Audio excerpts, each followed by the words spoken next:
Bom dia, tá começando mais um episódio da Loléria, seu podcast jurídico direto, prático e sem juridiquês. Eu sou o Victor. E eu sou a Laísa, muito bom dia nessa manhã de terça-feira e hoje no Consumidor. TJDF mantém indenização por cabo solto. E no civil, idoso de 65 anos conquista registro de nascimento. Nos direitos humanos, Brasil responde na corte IDH por tragédia neonatal. E no constitucional, Fachin assume presidência do STF com perfil garantista. No internacional, Trump e Netanyahu discutem acordo de paz em Gaza.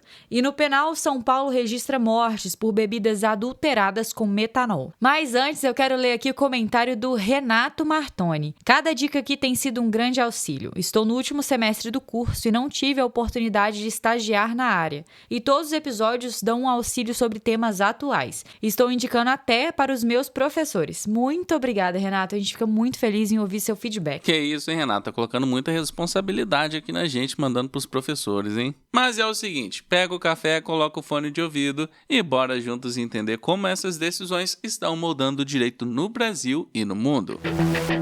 E a gente começa com o direito do consumidor. Um motociclista de Ceilândia sofreu um acidente grave ao se deparar com um cabo de fibra ótica solto no meio da rua. A queda deixou lesões no rosto e danos nos dentes, transformando um descuido urbano em caso judicial. O processo acabou nas mãos da primeira turma civil do TJDF, que confirmou a condenação da operadora de telecomunicações e da distribuidora de energia. A concessionária de energia tentou escapar da responsabilidade, alegando que não tinha nada a ver com o fio, já que era de internet. Mas o tribunal não comprou essa tese. A decisão foi categórica. Se o poste é da empresa, cabe a ela fiscalizar e evitar os riscos. O dever de segurança não se limita ao que é dela, mas ao que está instalado na sua estrutura. Esse entendimento reforça o princípio da responsabilidade solidária entre prestadores de serviços quando há falha na cadeia de consumo. Não basta terceirizar a culpa. Se o usuário foi prejudicado, quem compõe a rede de prestação de serviço responde de forma conjunta. É a lógica da proteção ao consumidor prevista no Código de Defesa do Consumidor. No fim, a indenização foi fixada em R$ 10.930, valor que cobre os danos materiais e morais causados pelo acidente. A decisão é um lembrete prático. Fios soltos ou má conservação de infraestrutura urbana não são detalhes. São falhas que colocam vidas em risco e geram obrigação de reparar.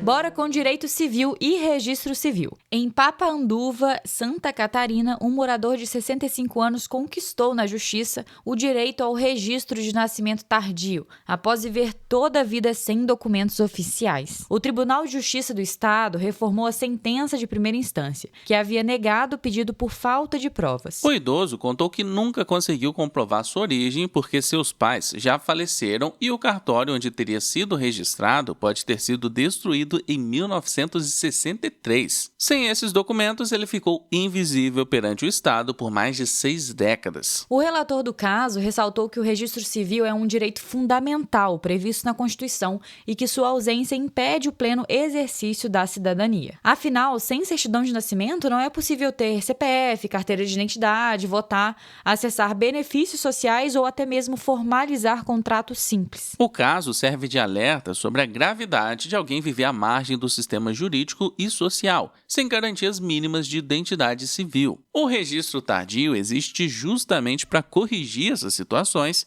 e devolver à pessoa seus direitos de cidadão. E fica a questão, quais são os riscos sociais e jurídicos de alguém viver a vida inteira sem o registro civil? É possível solicitar o registro civil tardio diretamente no cartório ou só pela via judicial? Quem responde é Shirley Nalva Andrade, especialista em direito de família e sucessões. Sem certidão de nascimento, é como se a pessoa fosse invisível para o Estado. Ela não pode estudar regularmente, não pode trabalhar de carteira assinada, não tem acesso aos benefícios sociais, não consegue casar. Enfim, é como se a pessoa simplesmente não existisse. É possível resolver essa situação direto no cartório, apresentando documentação de que aquela pessoa existe e testemunhas da existência daquela pessoa. Mas atenção, se houver alguma dúvida quanto aos documentos e testemunhas apresentados, tudo deve ser resolvido no judiciário. Dito isso, fica claro que o registro civil é um direito de todos, em qualquer tempo, e deve sim ser requerido.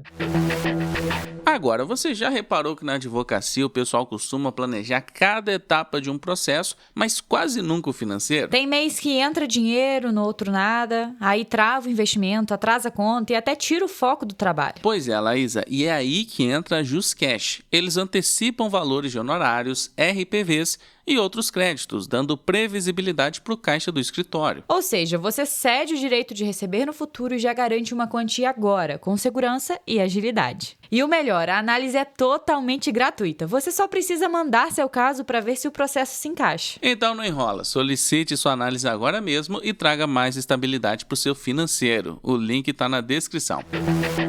Vamos voltar aqui para as notícias com direitos humanos. Mais de 20 anos depois da morte de 96 recém-nascidos em uma UTI neonatal em Cabo Frio, o Brasil foi levado à Corte Interamericana de Direitos Humanos. O caso envolve a clínica Clipel, que operava sem autorização formal, mas mesmo assim recebia verbas públicas. O episódio ficou marcado como uma das maiores tragédias neonatais da história recente do país. As mortes aconteceram entre 1996 e 1997 e foram acompanhadas de denúncias de infecções hospitalares, omissão de fiscalização e descaso das autoridades. O impacto foi tão profundo que levou à formação do grupo conhecido como Mães de Cabo Frio, que há décadas cobra respostas e responsabilização do Estado. No julgamento internacional, o Brasil reconheceu as falhas, pediu desculpas públicas às famílias e admitiu que houve omissão estatal. O reconhecimento oficial é um marco, já que por aqui nenhum dos acusados chegou a ser condenado à época, sob o argumento de falta de nexo causal entre as condutas e as mortes. A Corte IDH agora pode impor medidas duras, pagamento de indenizações, reabertura de investigações e determinação de políticas públicas e estruturais para evitar que tragédias semelhantes voltem a ocorrer. É um processo que não trata apenas do passado, mas da necessidade de mudanças futuras. Um ponto sensível foi levantado pela Advocacia Geral da União, que contestou parte da competência da Corte, já que os fatos ocorreram antes da adesão plena do Brasil ao sistema interamericano. Apesar dessa ressalva, o governo reforçou o compromisso com a proteção dos direitos humanos. O julgamento mostra como tragédias locais podem ganhar repercussão internacional quando há violação de direitos fundamentais. Para as famílias, trata-se de uma chance tardia de justiça. Para o Estado, é o lembrete de que omissões na saúde pública não ficam restritas ao noticiário. Elas podem bater as portas da Corte Interamericana.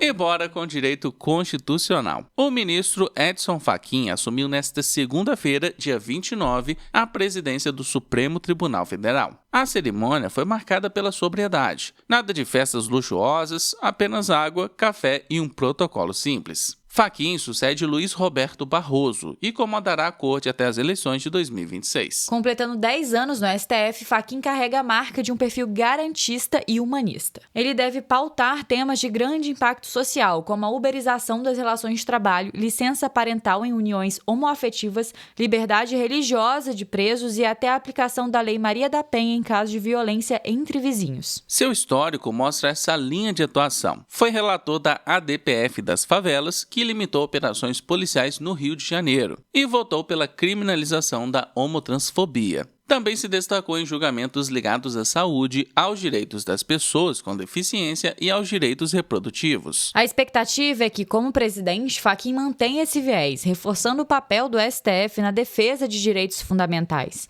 Diferente de gestões mais focadas em estilo ou cerimônia, tudo indica que seu mandato será voltado a decisões de substância. Com isso, o Supremo entra em uma nova fase de liderança. Cabe acompanhar de perto como Fachin vai equilibrar a pauta política e social da Corte nos próximos 2 anos, em meio a debates que podem moldar de forma duradoura o direito brasileiro. Bora com direito internacional. Os Estados Unidos anunciaram estar muito perto de um acordo para encerrar os conflitos na faixa de Gaza. O plano, articulado por Donald Trump, tem 21 pontos e prevê, entre outras medidas, a libertação de reféns em até 48 horas e a saída gradual das tropas israelenses da região. A proposta foi tema de uma reunião nesta segunda-feira, dia 29, na Casa Branca. entre Trump e o primeiro-ministro de Israel, Benjamin Netanyahu. Segundo o ex-presidente americano, ele também já dialogou com líderes árabes e a percepção é de que todos querem um acordo. Do outro lado, Hamas emitiu uma resposta inicial, dizendo que analisaria a proposta de forma positiva. Essa abertura, ainda que cautelosa, mostra um possível caminho de negociação em meio a um cenário de violência prolongada na região. Enquanto isso, Netanyahu enfrenta crescente desgaste internacional. Na ONU, foi boicotado por delegações e chegou a ser vaiado após defender ataques contínuos em Gaza e rejeitar a criação de um Estado palestino. A comitiva brasileira, inclusive, deixou o plenário em protesto. O clima segue tenso, mas se esse acordo for concretizado, pode representar uma virada histórica no Oriente Médio. A combinação de pressões internacionais, negociações diretas e desgaste político pode acelerar a busca por um cessar-fogo duradouro.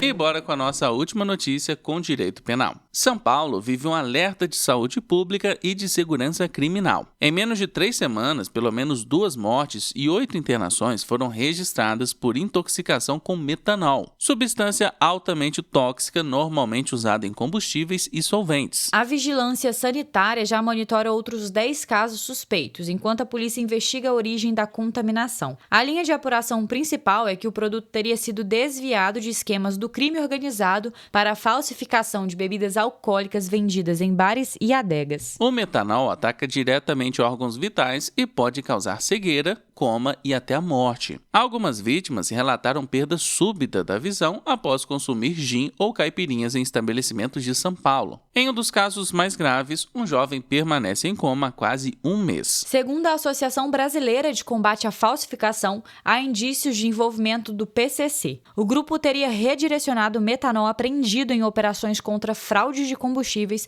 para o mercado clandestino de bebidas, ampliando os riscos à população. Do ponto de vista penal, a adulteração de bebidas com substâncias tóxicas é crime gravíssimo, que pode configurar desde falsificação de produto alimentício até homicídio doloso, dependendo da intenção e das consequências. O caso pode inclusive atrair qualificadoras pelo risco coletivo que representa. As autoridades reforçam o alerta. Evitar bebidas sem rótulo ou selo fiscal é essencial. Por trás da aparência de economia existe um risco real à vida, e a repressão ao crime organizado se mostra urgente para interromper esse ciclo de falsificação que já deixou vítimas fatais.